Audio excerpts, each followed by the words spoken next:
እስቲ ቀረጹ ሲሆን ኦርቶዶክስ የሚባል ሃይማኖት ጴንጤ ወይ ጆባ ደግሞ ወይ የሆነ ሃይማኖት ቀረጹና ሳይየታል የታል ይሄው ያለው ይልኩ ከነጭራሹ ሃይማኖት የለም ነው የምትሉት? የታል ይንጣስ በዓለም ላይ ሃይማኖት የሌለበት ሀገር ኦኬ እኔ ኢትዮጵያ ወንጌላ አማኝ ውሸትን ነው ምላስ ላይ ነው ያለው ጸጉር እንደ ጺም እንደ አፍንጫ ይታል ይምጣ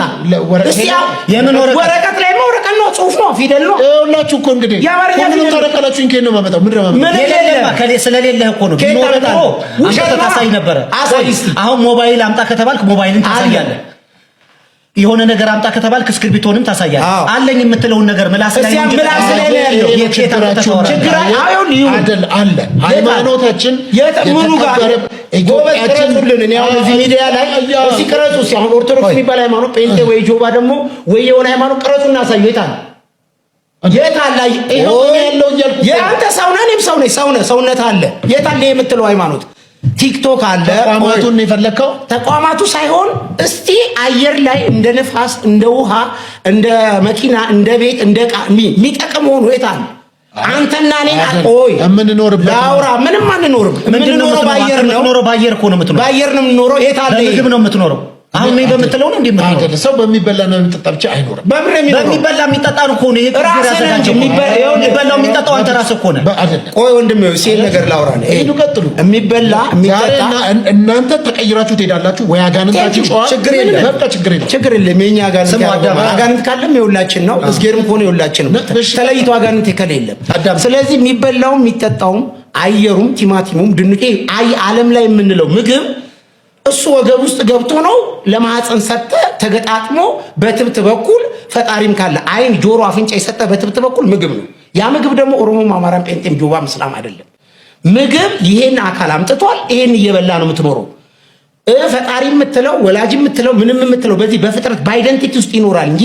ከዛ ውጪ እላው ላይ ቆባ አርገ እስላም አርገ ክር አርገ ክርስቲያን አርገ ጴንጤ አርገ ጆባ አርገ የምታኖረው ሲስተም ይሄ ፌክ በዘር የለም በአይደንቲቲ ካለ መዘራት አለበት መታጨድ አለበት እነዚህ የሚባሉ ሃይማኖቶች ናቸው ብሄር ነው የሌለ ብሄር የሌለ ሃይማኖት ሀገሩን አሁን እንኳን እየበጠበጠ ከአራቱ ማቅጣጫ የሰው ልጅ ነፍሱ እየተጨነቀ እየተራረደ እየተንቀጠቀጠ የተቀመው አማራ ኦሮሞ ትግሬ ጴንጤ ጆባ እስላም ተብሎ ነው ትዳር ገነት ነው ስንል ትዳር ገነት የሚሆነው ለማን ነው ምንም ግንዛቤ ሳይዝ ሱሪውን ታጥቆ መራቢያ ካሉን ይዞ ቤት ተከራይቶ ትዳር ገነት ነው ለሚል ሰውዬ ሲኦል ትዳር ሁለት ሰዎች ተስማምተው ቤት ሲገቡ የሚመጣ ገነት አይደለም ትዳር ገነት የሚሆነው ለማን ነው ካላችሁኝ ትዳር ገነት ነው ትዳር ገነት የሚሆነው እግዚአብሔርን ለሚፈሩ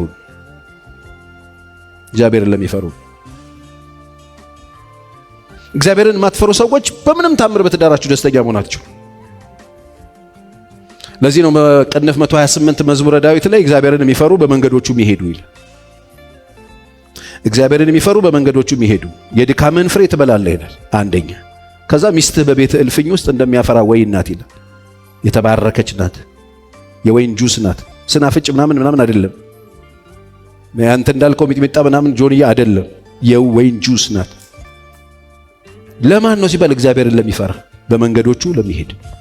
ምስጉነ መልካም ይሆንልሃል ሚስት በቤት እልፍኝ እንደሚያፈራ ወይን ናት ይሄ ብቻ እንዳይመስልህ ይሄ ብቻ አይደለም ከሚስት ጋር መኖር ስትጀምር እግዚአብሔር የሚሰጥ ልጆች ቀጣዩ ስቴፕ እሱ ነው ሰው ከተጋባ በኋላ ልጅ ነው የሚወልደው ልጆች ደግሞ ምን ይሆናሉ እንደ ወይራ ቡቃ በማዕድ ዙሪያ እንደ ወይራ ቡቃያ ናቸው የተቀቡ ናቸው ልብ ሰባሪዎች አይደሉም ልጆች በማዕድ ዙሪያ የምታያቸው ልጆች እግዚአብሔርን የሚፈራ ሰው እንዲህ ነው የሚባረከው ይላል ልጆች በማዕድ ዙሪያ እንደ ወይራ ቡቃያ ናቸው እግዚአብሔር ከጽዮን ይባርክ እግዚአብሔርን የሚፈራ ሰው እንዲህ ልጆች ታያለህ ብሎ ይናገራል ለማን ነው ሲባል ይሄ የተሰጠው እግዚአብሔርን በሉልኝ ጮክ በሉና እግዚአብሔርን ለሚፈራ በሉ ትዳር ምንድነው ግድ የለም እስቲ ዛሬ በሉት ጮክ በሉና ትዳር ምንድነው ድገሙና በሉት ይሄንን ስትሉ አንዳንዶች በቃ እኔ ትዳር በስመም እንደ እህቴ ከሆነ ያላችሁ ሰዎች ይወጣላችኋል መንፈሱ እስቲ ትዳር ገነት ነው በሉ ድገሙና በሉት እንደገና ትዳር ገነት ለማ እግዚአብሔርን ለሚፈሩ እግዚአብሔር ላይ ይፈራ። ለምን ካላችሁኝ እግዚአብሔር መጀመሪያ ትዳር የሚባለውን ነገር ክሬት አድርጎ ያስቀመጠው ገነት ውስጥ ገነትን ያስቀመጠው የሰራው ጋርደን ውስጥ ነው ያስቀመጠው። እዛ ምቾት ስፍራ ላይ ነው ያስቀመጠው። እዛ የሚያምር ቦታ ነው እግዚአብሔር ያስቀመጠው። ትዳር ገነት ነው ለማ እግዚአብሔርን ለሚፈራ። ትዳር ሲኦል የሆነብህ ሰውዬ ካለ እግዚአብሔርን ፍራ፣ እግዚአብሔርን ፍሪ። ወደ እግዚአብሔር ሐሳብ ወደ ፈቃዱ መለስ በሉ። በቃ እግዚአብሔር አይለዋወጥም። እግዚአብሔር ሀገር ስትቀይሩ እግዚአብሔር አይቀየርም። ሰፈር ስትቀይሩ እግዚአብሔር አይቀየርም። ኑሯችሁ ሲቀየር እግዚአብሔር አይቀየርም። ቤት ስትቀይሩ እግዚአብሔር አይቀየርም። ስራ ስትቀይሩ እግዚአብሔር አይቀየርም።